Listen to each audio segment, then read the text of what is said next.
Xi Jinping was in Saudi Arabia recently for 3 days. He had a packed schedule. The first was the meeting with King Salman and Crown Prince Mohammed bin Salman, who, as we all know, is the de facto king of Saudi Arabia. The next in line with the Gulf Cooperation Council members, and thirdly, the Arab leaders. So there were a number of trade and energy agreements signed. But there was a larger picture to this whole scenario. China calls it a start of a new era. Its relation with Saudi Arabia, it calls it a new era. The United States, on the other hand, is very cautious and says that the Chinese influence in the Persian Gulf region is not conducive to the international order. To understand the significance of Xi Jinping's visit to Saudi Arabia, we have in Samvad with us Shri Vivek Katju, former Secretary West, Ministry of External Affairs, and former Ambassador of India to Afghanistan and Myanmar. Welcome to Samvad, sir. Thank you very much, Mayank. Pleasure to be with you. Thank you, sir. Sir, Xi Jinping arrives in Riyadh with fighter jets escort and Saudi Arabian planes basically throwing out smokes in the colors of the Chinese national flag. And he's received very warmly. On the other hand, Joe Biden in July had received a very cold sort of a fist bump from Mohammed bin Salman. So what exactly is going on in Saudi Arabia between Xi Jinping and Mohammed bin Salman? Mayank, I think we'll have to place this entire visit in context. I know that diplomats and international relations experts almost always say that you place things in context, but it's important to do this particular visit in context. First of all, clearly Mohammed bin Salman was conveying a message to the United States and to the West that they should not think that Saudi Arabia in particular and that the Gulf countries and the Arab world in general do not have options. Therefore, this great warmth shown to Xi Jinping. Now, there is another aspect to this warmth, and that is substantive. Because substantively, let us not forget that Xi Jinping was visiting the Saudi Arabia and had all these meetings after the 20th Party Congress, where he established his stamp on China. Quite clearly, he has shown not only to China, but to the entire world that he is in command. There have been recent developments in China on account of protests because of the zero COVID policy that Xi Jinping has piloted and pursued. But notwithstanding that, the fact is that he is the unquestioned leader of China. China's influence in the world is growing.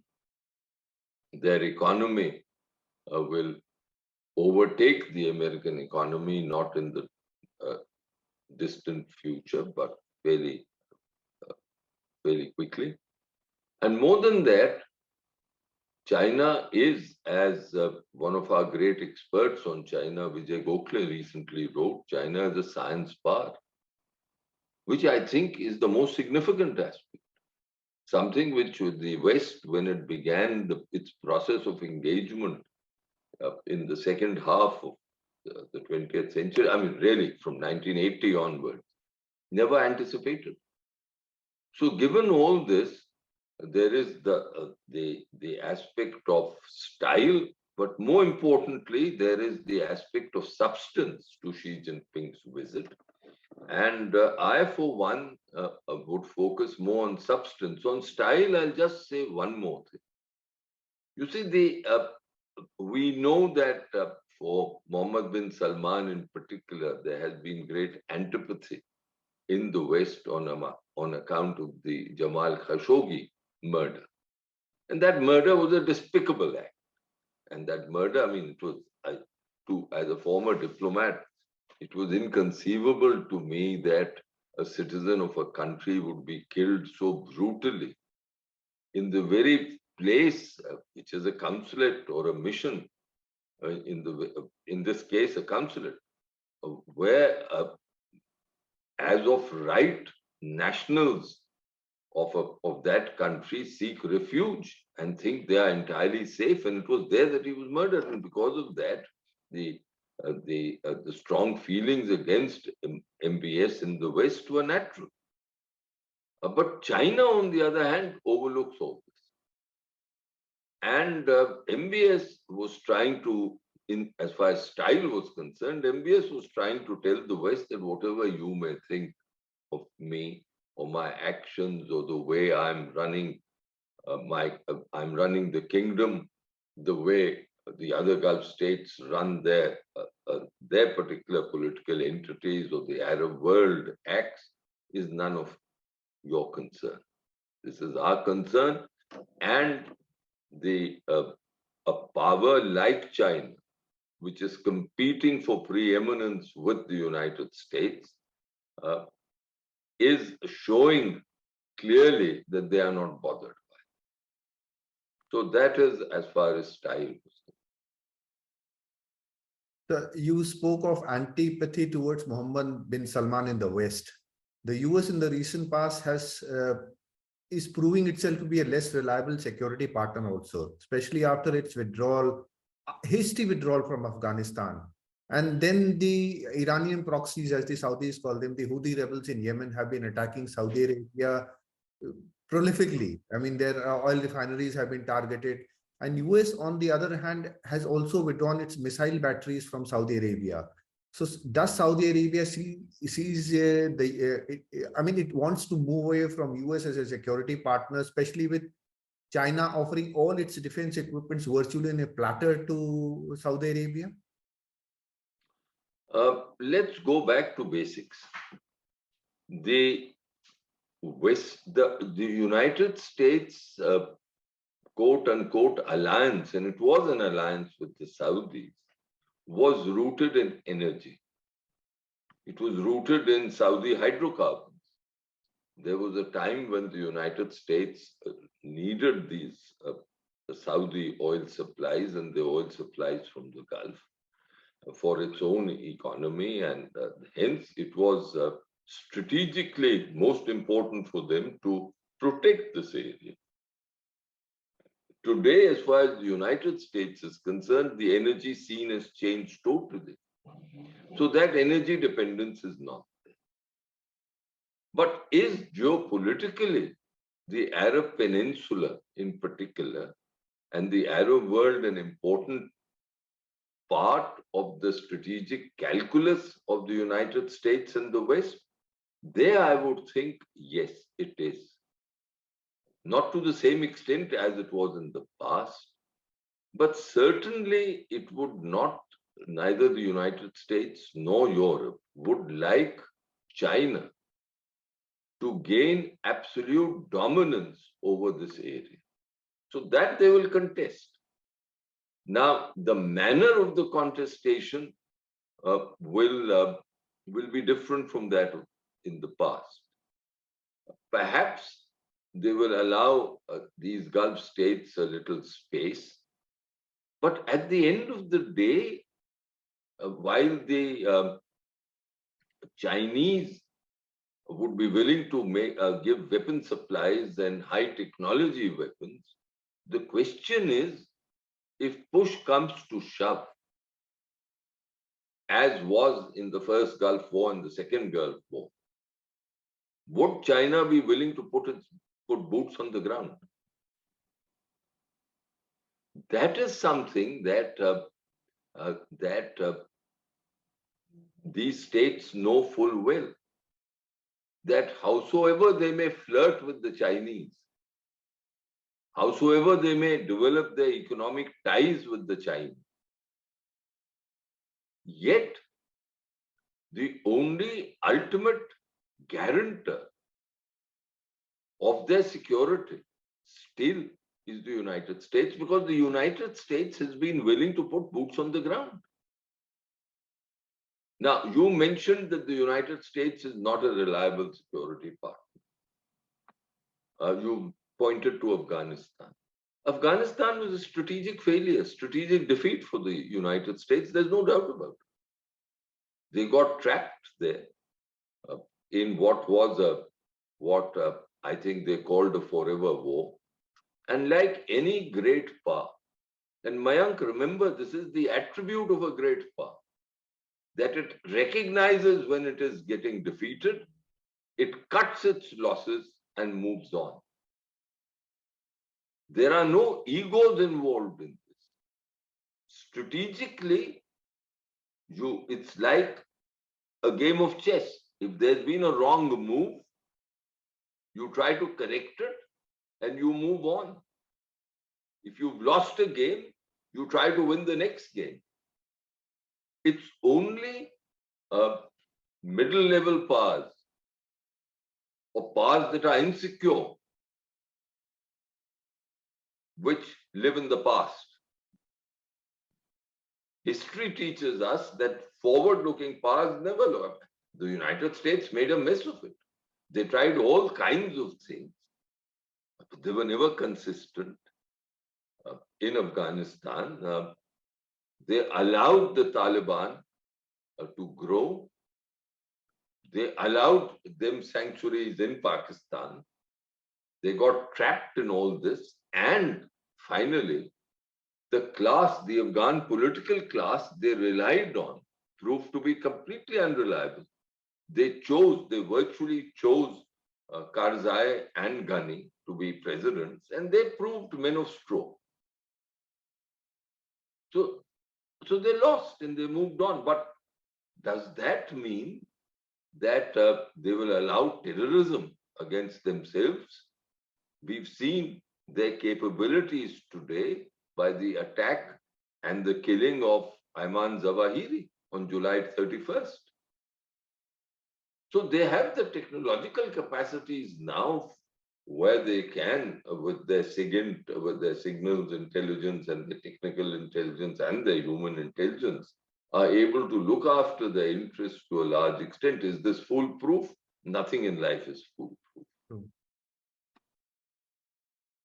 So China buys 18% of its energy needs from Saudi Arabia. That is one aspect of the whole relationship. And obviously with the Russian-Ukraine conflict, Xi Jinping would be trying to make the energy supplies at least stable, I would say, with Saudi Arabia. But I see another aspect, which with the US forces trying to hem in China on its course through the Indo-Pacific policy. Do you see China playing a counter pivot by basically making this area, the Persian Gulf area, sort of a counter thrust towards the Indo-Pacific policy of the US? I don't think the Chinese still have the capacity to do that. What is happening? If you read through the statements of the three events which you mentioned, the bilateral visit, the summit with the Gulf Cooperation Council, and thirdly the Arab summit and with China. The essential focus, there may be mention of strategic and other issues. There is mention, for example, of civil nuclear energy. But the essential focus is on economic development, is on an economic engagement with China. That is already taking place. China is the factory of the world. I mean, these countries are importing massive quantities of goods from China. But they want that engagement to continue further. They are looking at the Arab Peninsular countries in particular, are looking at a post-hydrocarbon scenario. So they are looking for Chinese investments in areas which are important to them, areas especially in energy and other manufacturing, etc. I mean, there's talk of all kinds of things, but the real focus of these countries is on the post-hydrocarbon world, where will be renewable energy. And if solar energy is going to be an important component of that renewable energy, then that is something they are blessed with. So, behind all the verbiage, the essential component is this economic cooperation in goods, in investments, but also importantly, something which they recognize in technology. I come again and again to science and technology. Mayank, and we've had these conversations, you and I, in the past, because it is my firm conviction that any country that falls behind in science and technology has really no future. True. At the end of the day, भाई अगर विद्या नहीं, विज्ञान नहीं, तकनीकी नहीं, तो फिर तो आप निर्भर रहेंगे दूसरों पर. True, sir. पर अगर आप देखें, if you really look at the kind of lesson that the leaders of our national movement had learned was this, that when they surveyed history, they found that in the 18th century, India and China between them had half the GDP of the world. But after the Industrial Revolution, where were they? They were nowhere on the scene.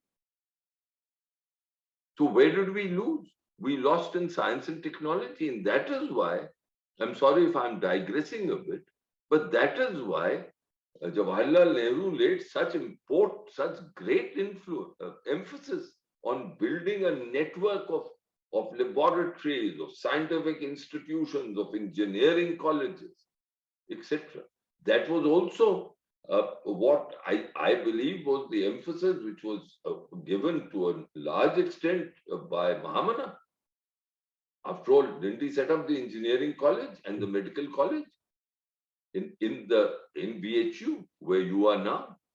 It was not only कि पुरानी विद्या, नई विद्या भी हम सीखेंगे.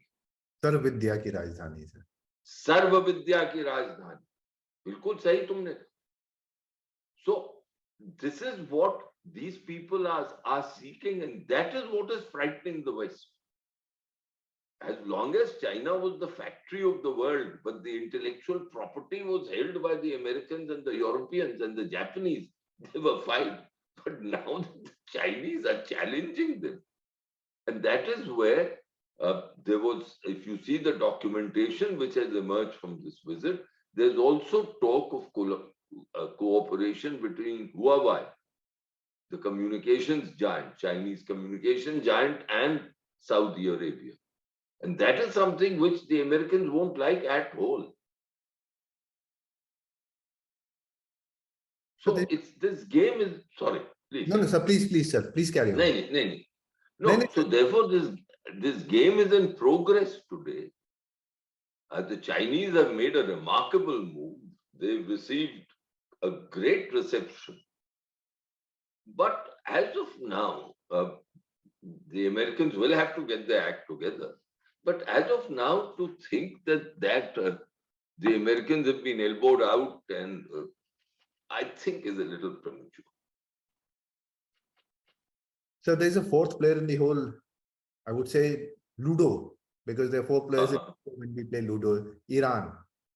Now, China has very close relationships with Iran, and Iran and Saudi Arabia have traditional differences for which US was acting as a security guarantor. With China into the picture, and it is having good relations with both Iran and Saudi Arabia. So do you see that Xi Jinping will be able to balance both Saudi Arabia and Tehran at the same time? And do you see any possibility of their religious differences leading to they have religious differences, Iran and Saudi Arabia. So will he be able to have some reconciliation between the two? Any possibility of that? There are two aspects to this. I think the first is that Chinese diplomacy will certainly be tested.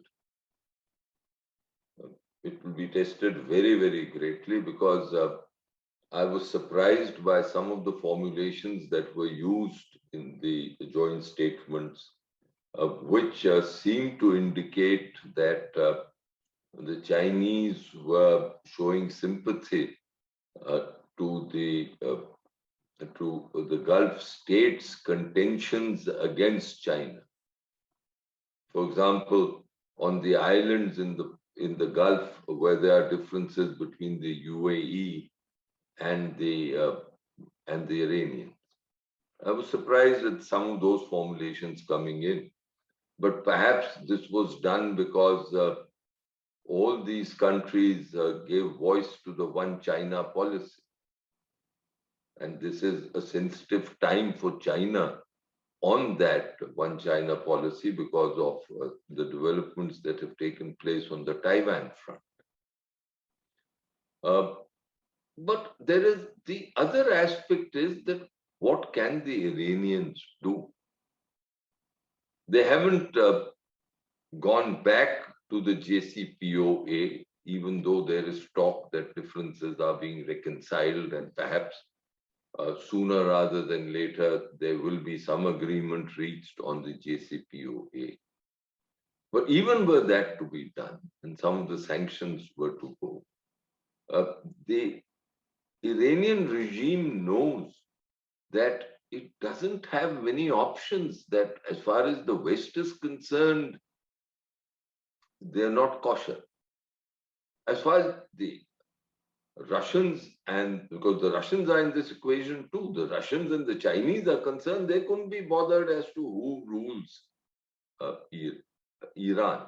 If you've noticed, they haven't said a word on the protests which have been going on Iran. So Iran needs them. And when Iran needs the Chinese and the Russians, then these people also get some room to play. So you are right.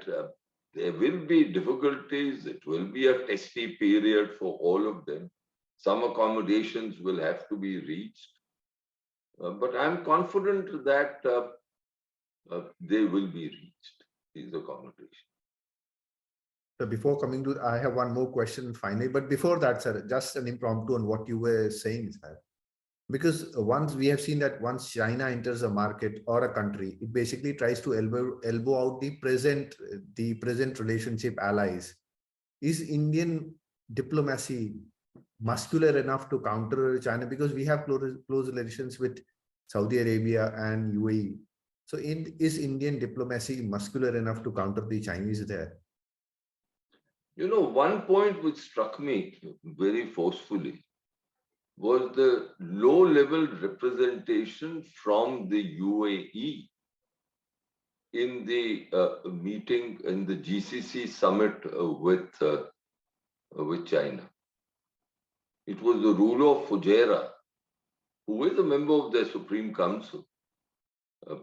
For your listeners, I think this may be of some interest. You say the UAE consists of 7 emirates.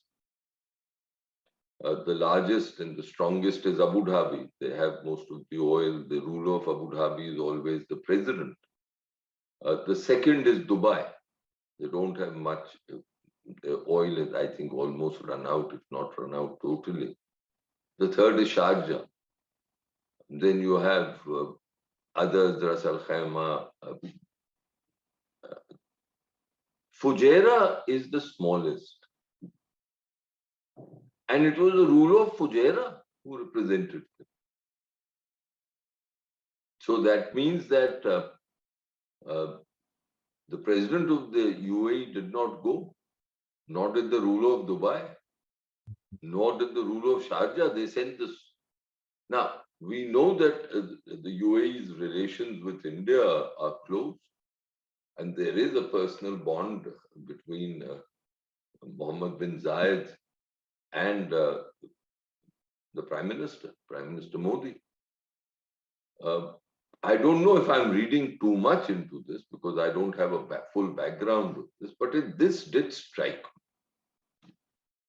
So I think our diplomacy in the region will have to be alert to an extent And I must confess, I personally am not very happy with this, but to an extent, we've already aligned ourselves because, as you know, there is now this group of four, US, Israel, UAE, and India.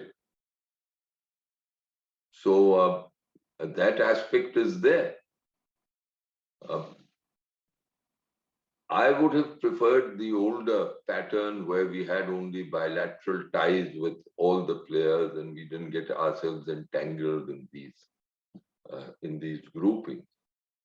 But I'm sure the present dispensation in Delhi, the government has far greater resources. It has resources at its command, which observers like me don't. So there must be reasons why they are doing this. But I would have been much happier conceptually if we had stuck to the old pattern where we had only bilateral relations. So as of now, I'm not too worried because we have our own strengths in the Gulf, and the Gulf knows that India is also a very important market for their hydrocarbons and will continue to do so.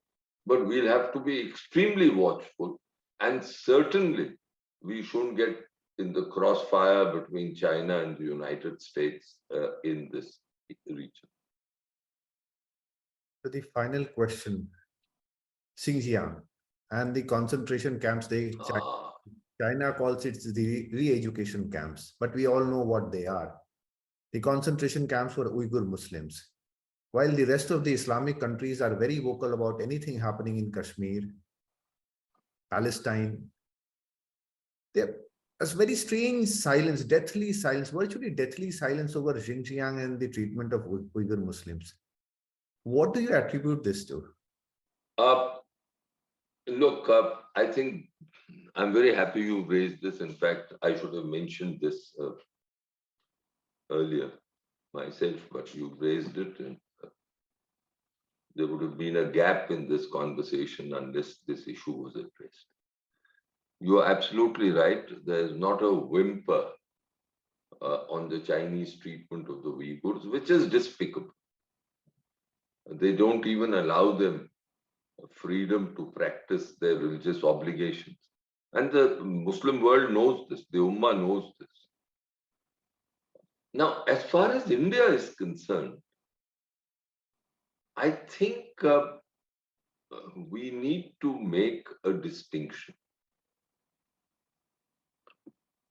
But as far as the OIC is concerned, they pass these resolutions on Kashmir and they have a contact group on Kashmir. They have resolutions on the treatment of Muslim minorities in Kashmir. But strangely enough, bilaterally, none of the OIC members in Pakistan is different. But none of the OIC members actually act on these resolutions. Yes, I asked during my career, of course, when I was working, this goes many years, but I don't think it's changed. I asked them, I said, why did you eat? So one of them told me, he said, ambassador, I was then an ambassador somewhere, he said, ambassador, there is a certain nature of the OIC. If some country introduces a resolution, then we let it pass. But have you ever noticed that we've acted on it? He asked me, so I said no. So he said, then why do you take it seriously? So his advice was, you ignore them. He said, look at what we are doing with you bilaterally. And there quite clearly, Mohammed bin Zayed or Mohammed bin Salman or the other rulers, have they ever acted against us in a manner that has been contrary to our interests? But naturally, if Pakistan goes there and says, Ummah ki baat hai and all the rest, wo kehte haan, theek hai, karenge kuch, wo resolution pass kar dete. Sorry, I'm lapsing into it. The resolution pass kar dete, ठीक है, आपको खुश कर दिया, अब आप खुश रहिए. So this is how the diplomatic game is played. And at my age, I've seen so much of it that what I look for is it really harming my interests? Has it damaged my economic interests? Has it made them send out my labor, which is important? Are they stopping their investments in India? Are they stopping the flow of hydrocarbons? On Kashmir too, are they provoking any elements in Kashmir? And the answer which I get to all this when I ask myself this question is no. But then why the silence over Xinjiang, sir? Not a word. वहां भी तो उम्मा जाता I think you are right. One is the nature of the relationship. Second is the nature of the contact of the Indian Muslim community with these countries, which is historical in nature. And third is that they know that India is a democracy, and that in a democracy they can say things. And traditionally, from 1990 onwards, they've been saying it, and we've been taking it in our stride. With the Chinese, they are worried. You see, the Indian Muslim minority is amongst the largest Muslim minority in the world. The Uyghurs aren't. So you are right, it's glaring. And if you point it out to OIC officials and diplomats, they get immediately defensive when they say, we've also said something here and something there. But you are absolutely right. China evokes fear also. And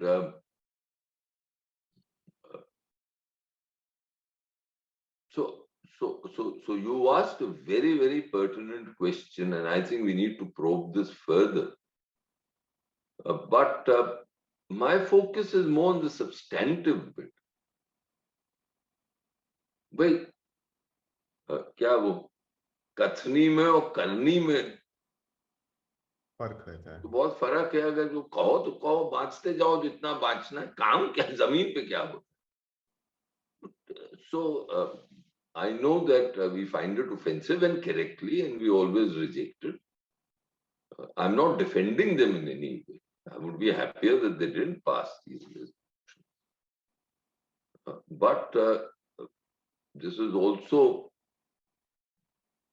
a demonstration of Chinese, of the differential which has grown between our power and China's power. China, after all, the economy is 6 times ours. And this is something that we shouldn't be oblivious about. I do believe that that it is essential for in any country's political and strategic classes, Mayank, to be absolutely candid and cold in their analysis about their situation and the world's situation. Only then can you move ahead in the correct manner. But as in life, in diplomacy, everyone fears the strong. I think that is the concluding message of all what is going on in the world. On that note, I would like to conclude this Samvad session, sir. Thank you so much for sparing time for us, and hope to have you soon with us on another issue, another program. Thank you so much, sir. Mayank, it's a pleasure being with you. Thank you for your thought-provoking questions. And let me say that this is one of the few programs on YouTube where there is, where you are able to conduct the session in a manner that brings out the issues of substance And I'm sure your listeners would learn much, not from my answers in this session, for example, but from the very questions that you've raised, because they're really thought-provoking. Thank you very much. Thank you, sir. Thank you, sir. Thanks.